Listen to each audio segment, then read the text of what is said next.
More than 470,000 Americans have lost their lives to COVID-19, and just under 5,000 of those deaths are from here in Clark County. So as we enter now year 2 of the pandemic, thousands of others who've gotten sick and survived are realizing that a full recovery may be elusive. Many battle a wide range of health problems that is baffling doctors. Fear and frustration in the face of COVID. My chest hurts, my back hurts, my stomach when I cough.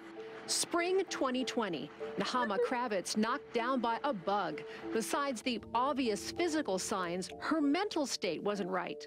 I was on the phone with one of the people on my team at work, and I couldn't remember words. There were words that I couldn't remember. One day I was taking a shower, and I could not breathe. I had to kick the shower open, and I just passed out on the floor, and that's when I went back to the hospital. Carla Washington and Kravitz are just 2 of the thousands of people suffering from symptoms weeks and even months later. There's a few terms for it: post-COVID syndrome, long COVID, long hauler syndrome. Dr. Silhan specializes in internal and pulmonary medicine.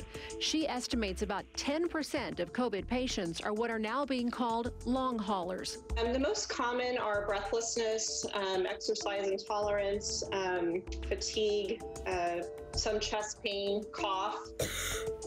She had all the official signs, but the diagnosis couldn't validate it. So when you got your test and it came back negative, what was your reaction?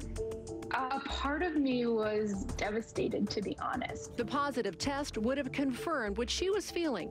Without it, she felt lost. I had a few patients who had mild to moderate symptoms for the first 2 weeks, and then week 3, they were completely negative, but then they were actually sicker starting week 3. This is a new thing we're seeing. The virus is unpredictable and unforgiving.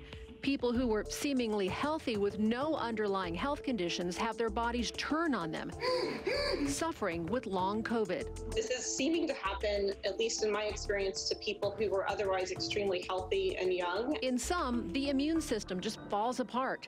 In others, organs are targeted. Heart failure, kidney disease are not uncommon, but the symptoms for a long hauler swing so widely, it's tough to nail down.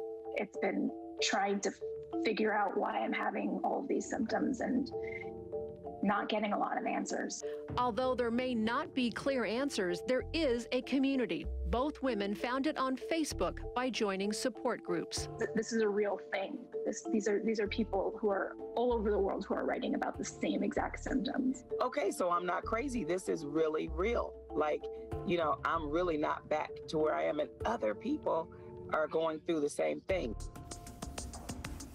Thousands of people worldwide, and in December, Congress authorized funding for more research to study the prolonged health consequences of long COVID.